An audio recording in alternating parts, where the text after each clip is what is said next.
La vida y muerte del Chacho ya no más estoy cantando. Él cayó por su provincia, nosotros vamos andando.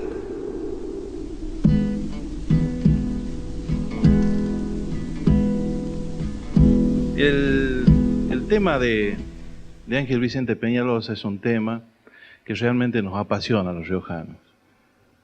Como nos apasiona la vida de los caudillos y como nos apasiona este periodo tan particular de la historia riojana, que Dardo de la Vega Díaz muy bien dio en llamar la Rioja heroica, y que un gran poeta riojano también la definió como la historia trágica de los llanos riojanos y también de La Rioja. Y eso es lo que fue, 50 años de lucha civil que no dejaron absolutamente nada en La Rioja.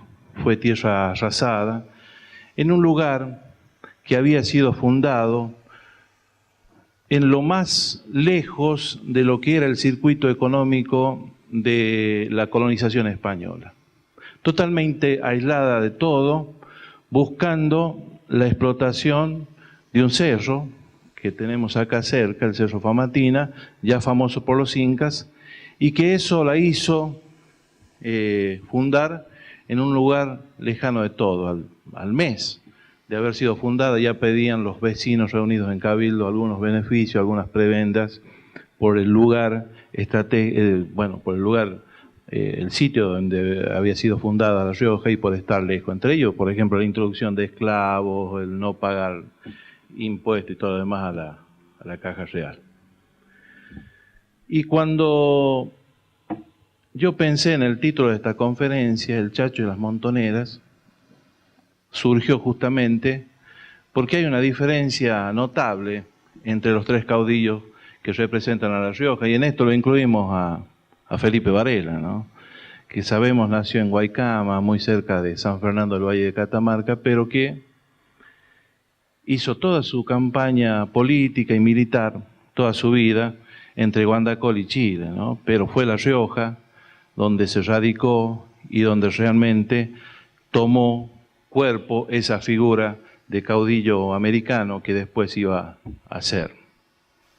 Y el Chacho fue un exponente de la montonera. ¿Por qué? Porque lideraba justamente montonera. No era como Quiroga, que le gustaba de alguna manera un ejército muy disciplinado, un campo de batalla y un escenario que era, digamos, muy formal para la época. Dos ejércitos enfrentados con su estrategia, con sus alas, izquierda, derecha, infantería, caballería, como lo queramos llamar, de una manera formal. El Chacho era totalmente lo contrario, a pesar de haberse formado al lado de Juan Facundo Quiroga, a pesar de haber sido miembro de la Guardia de Honor de Quiroga y a pesar, digamos, de haber mamado en los campamentos justamente todo lo que hablaba sobre táctica y estrategia Juan Facundo Quiroga. Y el Chacho fue diferente en eso. Él tuvo una montonera conformada por hombres comunes y corrientes, hombres que se le sumaban voluntariamente. No existe, aunque existe en Quiroga, puede existir en Varela, en el Chacho particularmente, que haya obligado a nadie a seguirlo. Al Chacho lo seguían por el carisma y por su forma de ser. Él se sentaba en los campamentos con sus hombres, jugaba el naipe, tomaba mate, comía asado, que era la comida más común en la época, pero cuando él se levantaba y daba una orden, era, escuchado como uno de los jefes más vigorosos y rígidos de la época, ¿no? Esa particularidad tenía Ángel Vicente Peñalosa. Y hay una anécdota con respecto a eso muy particular, que justamente la cuenta uno de sus mayores detractores, y es cuando Fructuoso Ontivero, uno de sus lugartenientes, le dice: pero general, ¿cuándo ganaremos una batalla? El Chacho se levanta en silencio, monta su caballo y comienza a retirarse lentamente, y cada uno de los hombres que estaban con él suben a sus caballos y empiezan a seguirlo también en silencio, inclusive aquel que lo había cuestionado, ¿no? De esa manera, digamos, se puede pintar el liderazgo que Ángel Vicente Peñalosa tenía. Hay muchas anécdotas de estas que pueden pintar cómo era Ángel Vicente Peñalosa, ¿no? Un caudillo muy diferente a Facundo, y lo dice Ramón Gil Navarro, un catamarqueño contemporáneo del Chacho, que quizás el doctor Armando Raúl Bazán puede haber hecho alusión en su conferencia, ¿no? La diferencia entre Quiroga y Peñalosa. Quiroga era temido, Peñalosa era amado. Esa es una gran frase para pintar, digamos, cuál era la diferencia entre uno y otro. Pero Quiroga también tenía un hombre que le juntaba a la gente de la misma forma que le juntaba el Chacho. Y era Tomás Brizuela, que es un caudillo olvidado, el zarco Tomás Brizuela, a quien Quiroga le decía mi madrino, justamente por la figura de ese caballo madrino que lidera y junta la tropilla y la lleva conduciendo, digamos, generalmente por los campos abiertos, ¿no? En este caso, Tomás Brizuela, que fue uno de los grandes caudillos que tuvo La Rioja y que murió en la coalición del norte en Sañogasta, un 20 de junio de 1841, asesinado por la espalda mientras se retiraba, justamente mientras avanzaban las fuerzas de Benavides y Aldao.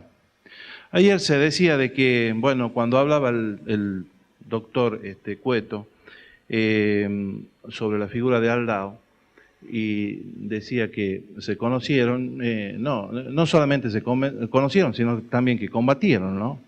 Porque sabemos que Peñalosa estuvo plegado el movimiento más importante contra Juan Manuel de Rosas, que fue la coalición del norte.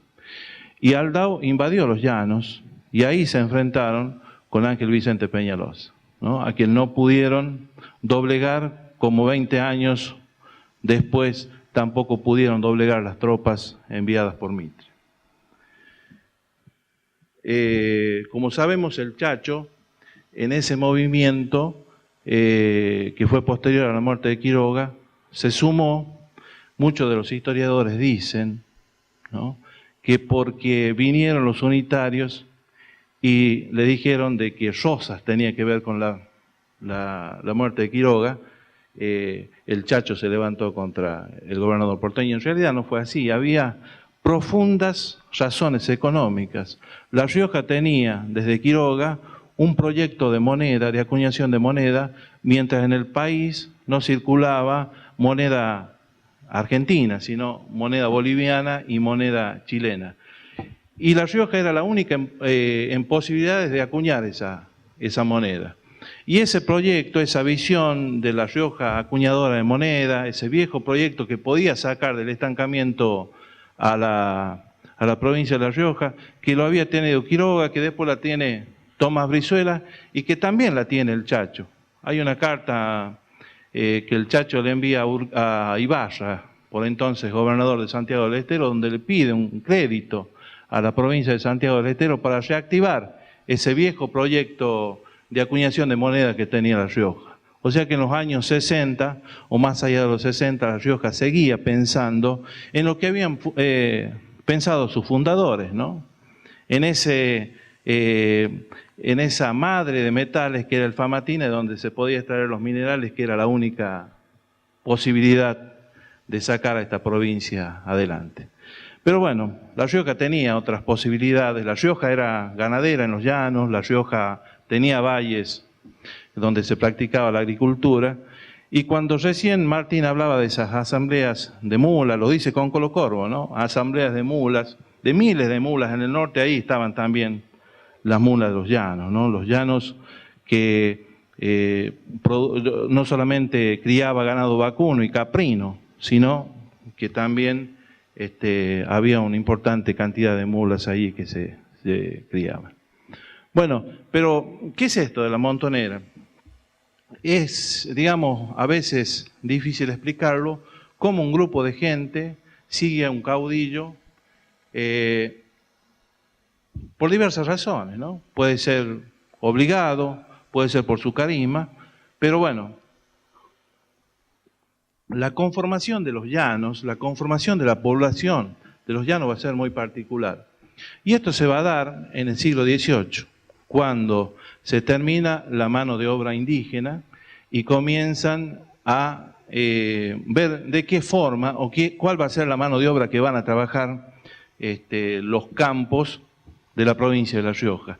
Y ahí se produce una división entre los españoles pobres y los españoles ricos. Los españoles pobres se van a ir a radicar en los llanos. ¿Por qué? Porque las aguadas principales que había en la provincia de La Rioja habían sido ocupados ya desde el tiempo de la colonia.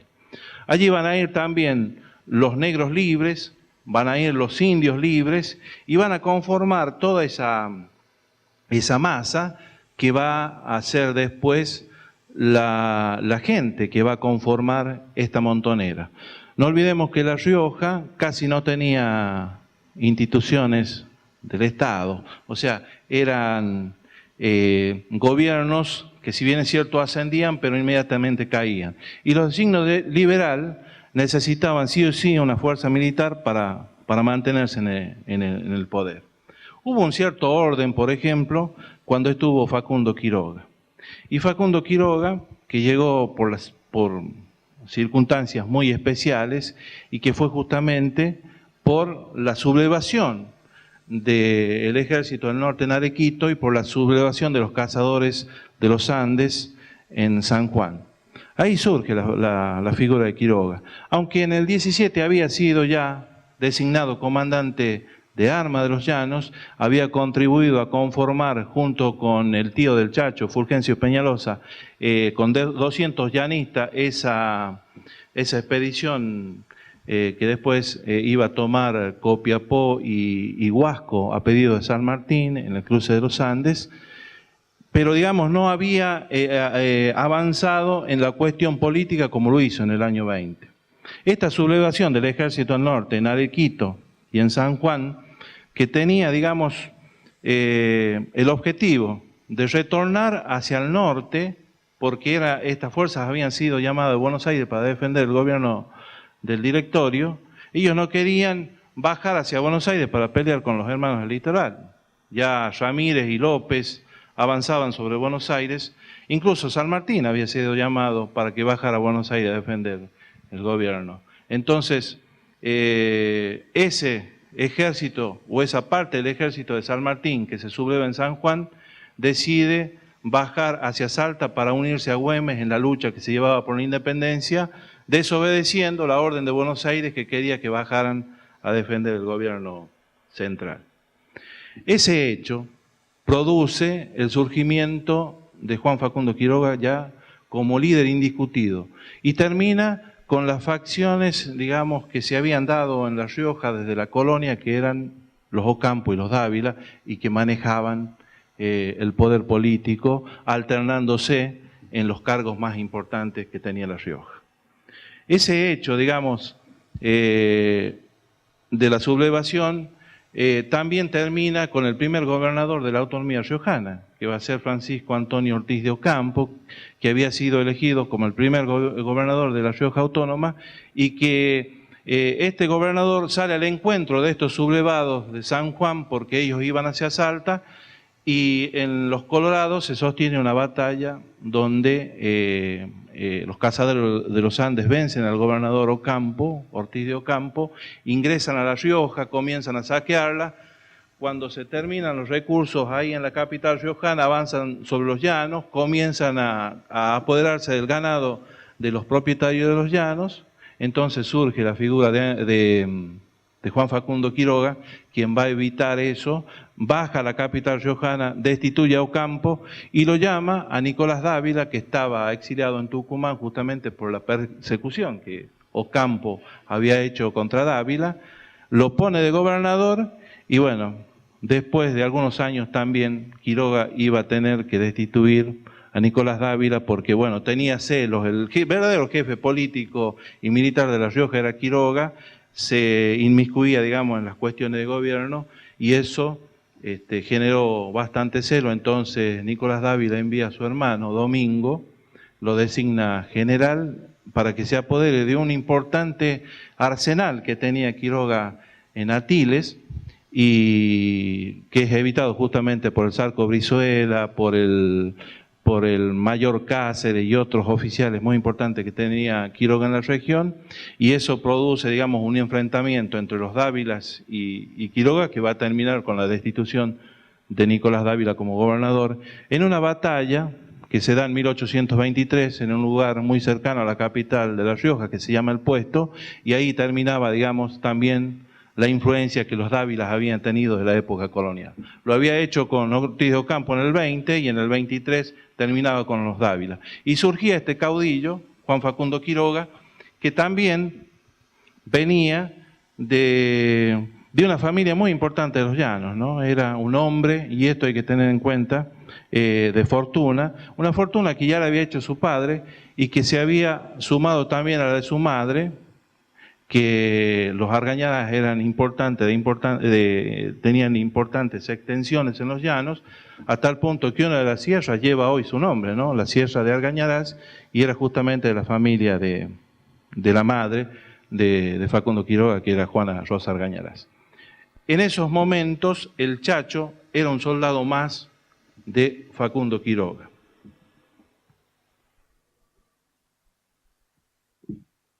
Él va a participar en casi todas las campañas, ya lo dijo la profesora Nelly Quintero, que va a encabezar Juan Facundo Quiroga.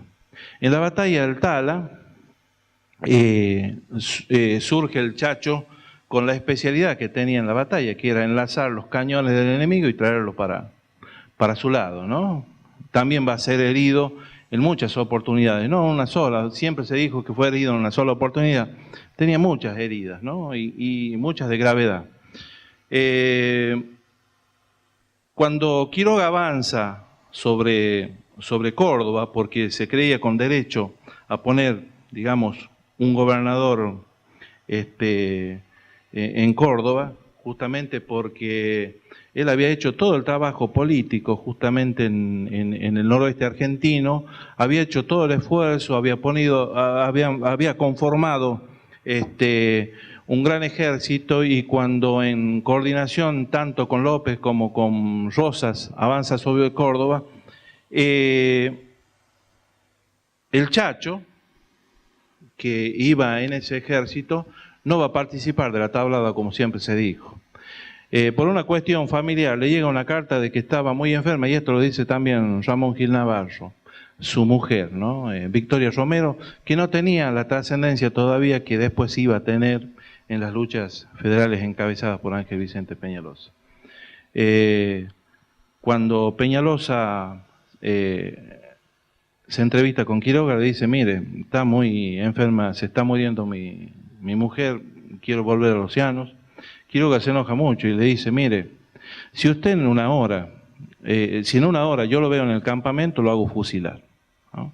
Entonces, el Chacho vuelve a los llanos, su mujer afortunadamente no muere, si no, no tendríamos esa Victoria Romero, que después fue una de las principales espadas que tuvo Ángel Vicente Peñalosa en los años 40, 50 y 60. Después él recompone su relación con Quiroga y vuelve a unirse.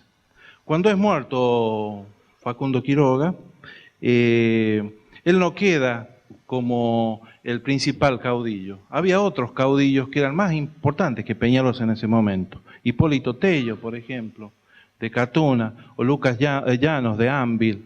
También estaba Tomás Brizuela, que era el comandante de armas de esa, digamos, de la fuerza de Quiroga.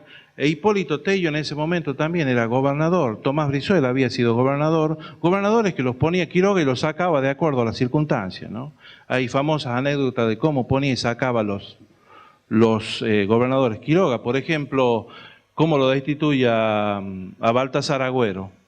Lo cuenta Patricio del Sacramento, que era un negro esclavo que había recibido la educación de los sacerdotes dominicos y que se había convertido en un apóstol de la educación riojana porque enseñaba a muchos niños a leer y escribir. Él cuenta que una tarde de verano en La Rioja, a las 3 de la tarde, él ve ingresar desde una de las esquinas de la plaza principal de La Rioja al galope un gaucho de poncho y sombrero, de sencilla, baja del caballo, le pega una bofetada a Agüero, que era el gobernador y que estaba tomando mate en manga de camisa a la sombra de su casa, sube al caballo y se retira, y ese gaucho de poncho y sombrero era Facundo Quiroga, ¿no? Y hay otra anécdota que cuenta también, creo que Marcelino Reyes, que es cuando lo designa a Galván en el cargo de gobernador, y al otro día le manda un chasqui diciéndole que lo venía a destituir. Galván junta sus cosas y se retira a Catamarca y después le manda a decir que realmente era una broma, ¿no? O sea, esto es para pintar cómo manejaba la provincia en ese momento Juan Facundo Quiroga, ¿no?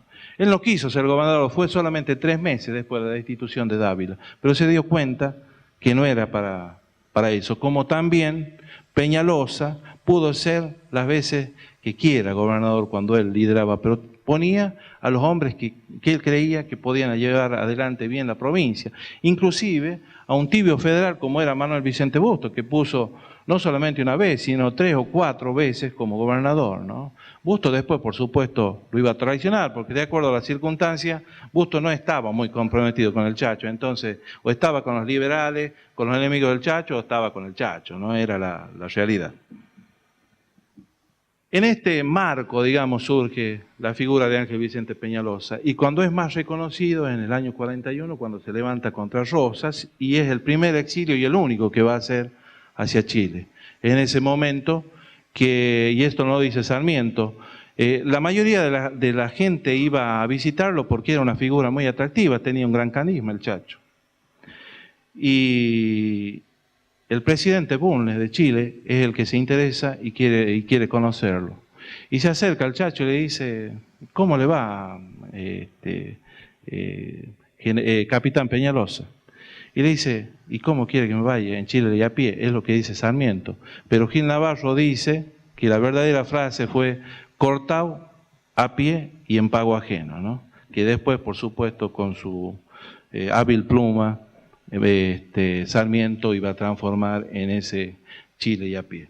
En ese exilio de Peñalosa, todos los unitarios apostaban a él como la figura que podía reingresar al norte argentino y levantarlo ante Juan Manuel de Rosas, ¿no? Y él hace 2 o 3 campañas muy importantes. Él ingresa esperando que los unitarios radicados acá en la Argentina le sumaran mucho apoyo, pero bueno, se convierten en fracaso. En estas últimas campañas se suma ya Victoria Romero, que va a comandar un grupo de hombres muy importante y se va a transformar en esa mujer heroica y corajuda que dicen que inclusive varias veces le va a salvar la vida a Ángel Vicente Peñalosa, porque en los combates él estaba muy cerca. Otra característica que va a tener el Chacho es que él va a entrar permanentemente en combate. No era el caso de Quiroga. Quiroga también, digamos, fue al frente en muchas oportunidades, pero en algunas se reservó como general. Yo recuerdo en la batalla de Rodeo de Chacón, que él le recomienda a Ruiz Huidobro y a Prudencio Torre, los 2 generales que tenían en su momento, le da las instrucciones para esa batalla, y él se queda, bueno, por circunstancias muy especiales en una carreta, ¿no? Porque no podía montar un caballo, porque estaba sufriendo esos reiterados ataques de reuma. Pero en muchas ocasiones Quiroga dirigió las batallas como un general. El Chacho era el que iba al frente de la tropa y el que, digamos, la fuerza de choque que tenía, ¿no? Y otra particularidad que tenía su montonera era que eran pocos hombres. Esto le permitía moverse rápidamente, dar golpe por sorpresa, hacer el daño que podía hacer y retirarse a un punto predeterminado donde se reunía la montonera y se reorganizaba para volver a atacar en cualquier momento, ¿no? Esa es la táctica que usaba el Chacho de la montonera y que mucho también quizás tenga que ver con las operaciones que hacía Güemes en el norte, ¿no? Esos ataques sorpresivos a veces, con conocimiento del terreno y con todo lo demás. El Chacho se va a consolidar como figura ya definitiva y como caudillo importante de La Rioja en el año 1848, después de que destituye a el gobernador Mota, que era de esta zona, que era un gobernador rosista, y lo pone a Manuel Vicente Bustos, ¿no?, como gobernador. A partir de allí comienza un liderazgo muy importante en La Rioja que no iba a decaer, ¿no? Se había levantado contra Rosa y ahora, digamos, no era muy bien visto por Buenos Aires porque, bueno, empezaba un nuevo proceso de La Rioja que iba después a culminar con la caída de don Juan Manuel en 1852 y a partir de entonces se convierte el Chacho en urquicista, es designado general. Nunca se conocieron con Urquiza, ¿no? Es muy raro. Tuvieron una activa correspondencia, lo designa general, pero jamás se conocieron con Urquiza, ¿no? Es más, Victoria Romero le manda a pedir un préstamo de 2.000 pesos a Urquiza. Urquiza se lo manda, era para poblar una hacienda, pero muy bien Victoria porque hace hacer una marca propia para marcar sus animales, porque el Chacho lo que tenía se los daba todo a la gente, ¿no? Porque esa frase de Jaureche que dice que el caudillo era el sindicato del gaucho, nunca se dio tanto como en Peñalosa, ¿no? Porque Peñalosa era el que mediaba entre los conflictos familiares, el que le daba a la gente lo que necesitaba, el que solucionaba los problemas de todos los vecinos. Cualquier problema que tenían, acudían a Ángel Vicente Peñalosa y él, bueno, con lo que tenía aportaba. Entonces, Victoria, para que no dé todo el ganado, porque ya no tenían nada, ella con esos 2.000 pesos pobló una hacienda, pero también le puso su marca para evitar de que el Chacho regalara absolutamente todo, ¿no? O sea que esa también era una característica y bueno, que la conectaba muy particularmente con la gente, ¿no? Porque era casi un par de la gente más humilde de los llanos. Heroico, fue muy heroico y hay anécdotas con respecto a eso. Y a mí me gusta contar una muy particular que se dio en el Rincón de Valladares cuando Quiroga peleaba contra la Madrid, pero no solamente contra la Madrid, sino que Arenales le había sumado una parte del ejército que había venido con Bolívar y que estaba liderado por un colombiano que se llamaba López Matute, que eran los que trajeron el cepo colombiano. Y que eran muy bravos, y que eran cuando entraban a los pueblos, saqueaban, mataban, violaban a las mujeres, es decir, eran muy crueles y muy bravos dentro del campo de batalla. Entonces, en el medio de esa batalla, Quiroga lo ve a Peñalosa sentado al pie de un árbol y le dice: capitán Peñalosa, si usted no sale a combatir con los colombianos y lo matan, lo voy a hacer yo. El Chacho se saca las manos, porque dice que estaba haciendo algunos ademanes raros el Chacho, y tenía las vísceras afuera, había sido herido, y lo que estaba haciendo era acomodarse esas vísceras, se fajó, subió a caballo y salió a combate, ¿no? Después existe esa famosa carta donde Quiroga le manda a su mujer, Dolores Fernández, si falleciera el capitán Peñalosa, auxilia a su familia porque es un valiente, etcétera, etcétera, ¿no? O sea, ese era el coraje, además, el que hice alusión yo, de enlazar los cañones del enemigo realmente, sin armas, digamos, sin lanza, porque usaba las dos manos, enlazaban los cañones, los traía para el enemigo. Era evidente que sufrió importantes heridas, ¿no? Bueno, y llegó, digamos, la etapa más importante de Ángel Vicente Peñalosa, que fue después de la batalla de Pavón, ¿no? Esa batalla que Urquiza traiciona a los federales del interior, los deja solo prácticamente, y Mitre envía esas expediciones militares que todas iban a desembocar en La Rioja, todas, porque los gobiernos federales a los que mandaba Mitre a derrocar fueron cayendo uno a uno sin resistencia.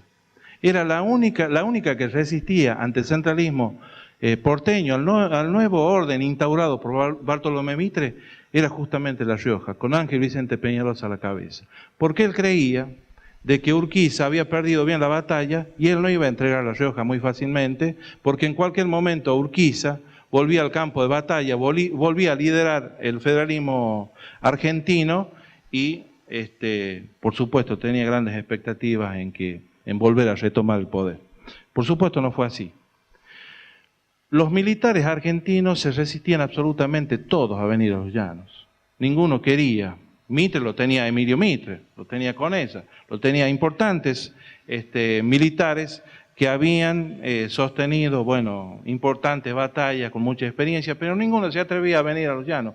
Todos los que vinieron fueron uruguayos, increíblemente. Sandes, uno de los más crueles, con 50 heridas de batalla, llegó a los llanos, ¿no? Era el militar preferido de Sarmiento. Llegó también Irrazábal, un mulato uruguayo también, muy cruel.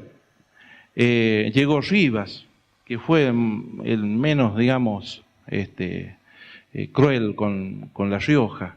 Llegó Arredondo, que se convirtió en un piromaníaco, ¿no? Porque comenzó a incendiar pueblos. Fue a buscarlo a Chumbita en Naimogasta, incendió todo el pueblo, después pasó a Machigasta, incendió todo el pueblo, después fue a Mazán, incendió todo el pueblo, y cuando vio un molino recién inaugurado, ¿se imaginan lo que era para la población un molino? Que era, digamos, una máquina de punta para la época, también lo incendia los molinos, ¿no? Buscándolo hacer de ver Chumbita. Lo mismo hizo Irrazábal después con Guaja, ¿no? O sea, el fuego, la sangre, era la particularidad del asesinato, el matar a mansalva era justamente las características de estos coroneles, que muy bien lo va a definir Mercado Luna en ese libro que se llama Los coroneles de Mitre, ¿no?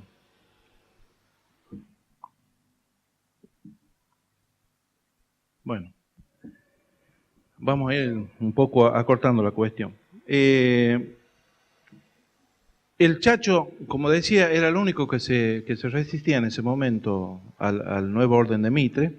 La Rioja va a ser invadida desde San Juan, desde Córdoba, desde San Luis, desde Catamarca, y a pesar, digamos, de esa fuerte intervención militar que van a hacer estas filas militares, nunca van a lograr vencerlo al Chacho, ¿no? A pesar de que pierde muchas batallas, la mayoría de las batallas la pierde el Chacho, pero aún así nunca lo terminan por destruir ni tomar prisionero. Y las batallas estas, bueno, tenemos Aguadita de los Valdeses, que cuando le toman prisionero a sus hombres, que después en el Tratado la Banderita los pide y estaban muertos. Y la batalla que a mí me impresiona es la batalla de Loma Blanca, que no es Loma Blanca donde lo matan, sino que es otro lugar entre San Ramón y Portezuelo, que tiene algunas características muy particulares que a mí me gusta comentar sobre el Chacho. Es una de las pocas batallas que el Chacho enfrenta a un ejército, no por sorpresa, sino con las características principales y formales que tiene una batalla, con los dos ejércitos enfrentados. Y tiene algunas cuestiones que a mí me llaman la atención. Por ejemplo, el coraje de sus hombres. Allá había un chilenito de apellido González, que le decían Poncho de Frazada, porque bueno, tenía como poncho justamente una frazada, era chiquito de físico y estaba afilando su lanza. Y le dice, ¿para qué estás afilando la lanza, chileno González? Para enfrentarlo a Sandes. Entonces todos se le reían. Cuando Sandes aparece al frente del ejército en una loma, este chilenito se desprende del ejército del Chacho, lo enfrenta a Sandes, le abre una profunda herida en el muslo, cae Sandes y no lo quiere matar el chilenito, ¿no? Eso para Sandes fue tremendo. Lo deja fuera de combate.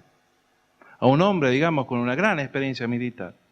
Esto va a derivar en que Sandes tiene que irse a Mendoza a recuperarse, queda sin una de sus principales piezas Sarmiento, y extrañamente, mientras estaba en una cantina Ambrosio Sandes recuperando de su herida, aparece un gaucho que no se sabe quién era, nunca se supo de dónde venía, nunca se supo su nombre ni a dónde se fue, lo desafía a un duelo y lo mata, ¿no? Extrañamente, muere Sandes en octubre, un mes antes del asesinato del Chacho Peñalosa. Pero también esta batalla dejó esa terrible carbonera de Sandes. Sandes ordena que después de la batalla esos cuerpos sean amontonados y le prende fuego, ¿no? A muchos kilómetros se veía la columna de fuego de lo que se quemaban no solamente sus hombres muertos, sino que también los hombres del Chacho, donde dicen que también fueron prendidos fuego muchos de esos hombres que todavía tenían vida, ¿no? Estaban heridos pero vivos, ¿no? Hay una famosa anécdota que cuenta Gregorio Manuel Mercado en un lindo libro que se llama Degollación del Chacho. Iban llevando a uno de estos hombres para tirarlo ahí en donde estaban los cadáveres y le dice, lo reconoce, este soldado del Chacho, a quien lo llevaba, y le dice, pero ¿por qué me vas a tirar si yo estoy vivo? Cállate, vos vas a saber más que el general, ¿no? O sea que esas carboneras de Sandes están muy metidas, lamentablemente, lejos de la ruta, y que recorrió no solamente algunos historiadores de los llanos, sino que también Ricardo Mercado Luna. En los Coroneles de Mitre uno puede leer algunas citas y textos muy particulares de cuando él llega hasta allí y encuentra restos de esa batalla, ¿no? Había botones, había restos de armas, había varias cosas muy importantes. Bueno, el Chacho, como sabemos, después de la playa, donde me llama la atención también una cosa que siempre dice el doctor Bazán, ¿no? Cuando llega a Córdoba y toma Córdoba, sale al balcón y dice, ¿dónde están los doctores? Claro, los doctores eran la clase alta, quienes representaban a los liberales y quienes siempre, bueno, eran quienes manejaban la provincia, ¿no? Esa famosa batalla de la playa, donde es derrotado Peñalosa, lo obliga a volver a los llanos, pero hay algunos informes que tiene de que está un poco desprotegido San Juan, avanza en San Juan, es derrotado en Caucete, y Irrazábal lo persigue y lo alcanza en los llanos y finalmente lo mata, ¿no? Muchas veces se contó la muerte del Chacho, se hizo mención también a Pancho el Minero como el traidor, un negro que él había criado desde niño y que llega al frente de la fuerza de Vera. Allí quiero destacar la misión de una mujer muy importante, se llamaba Rosa Guardia, que quedó para la historia como la Ligerita, pero también por flaquita le decían la Lonjita, que vivía en un pueblo cercano a Olta, que se llama La Chimenea. Ella ve en la noche que llega Vera y acampa en ese lugar, era una noche lluviosa, y ella sale de ese lugar de La Chimenea, atraviesa el campo, camina y llega al amanecer y le dice al Chacho, huya, huya, general, lo vienen a matar. ¿Quién viene? Ricardo Vera. Oh no, ese es mi amigo y es mi compadre, es mi pariente y es mi compadre, ¿no? Yo creo íntimamente, después de haber leído mucho sobre el Chacho, que Vera no quería íntimamente matarlo, pero lo que no sabía era que Irrazábal traía la orden del director de guerra, Domingo Faustino Sarmiento, de matarlo sin mediar palabra, ¿no? La tenía Sandes y la tenía Irrazábal. Y están las cartas, ¿no? Mejor que entenderse con el animal de Peñalosa, mejor es matarlo, decía Mitre en una carta, ¿no? O sea, que era evidente que donde lo encontraran, lo iban a matar. El Chacho no quiere huir, llega Vera y efectivamente se rinde, lo mandan a un soldado regalado Campo que le avisa a Irrazábal, bueno, Irrazábal viene, lo mata. Lo mata, como sabemos, exhibe la cabeza para escarmiento, le cortan la oreja, le mandan a la Natal Luna, que después iba a ser el suegro de Joaquín B. González, bueno, etc. Pero lo más extraño de todo esto, y lo que no se habla, es que el Chacho fue el primer desaparecido. ¿Dónde está su cuerpo? ¿Podía Irrazábal o los oficiales más importantes que manda Mitre y Sarmiento pergeñar ese tipo de cosas, de ocultar el cuerpo? ¿Y por qué se ocultaba el cuerpo? ¿Por qué se lo sepultó donde nadie sabe dónde están los restos del Chacho? Bueno, su cabeza quedó ahí a la expectación pública, su oreja sabemos dónde fue. Muchos dicen que la otra oreja fue a los despachos del gobernador sanjuanino. Pero el resto de su cuerpo, ¿dónde está? ¿Por qué ocultaron el cuerpo? Bueno, tenía un motivo principal. Sarmiento siempre planteó borrar La Rioja del mapa. Él quería que una parte pase a Catamarca, otra a San Juan y el resto a Córdoba. borrarla del mapa, La Rioja, que no exista más. Era una solución para terminar con el eterno levantamiento que él llama de los llanos. Bueno, ese centro, ese lugar, si la gente sabía dónde sepultaban a Peñalosa, iba a ser un lugar de permanentes reuniones y de permanentes rebeliones. Iban a santificar el lugar. Y ese es el motivo por el que Chacho, o el cuerpo del Chacho, se ocultó y nunca se supo ni se sabe dónde fue sepultado. Bueno, hasta acá llego. Nada más y muchas gracias.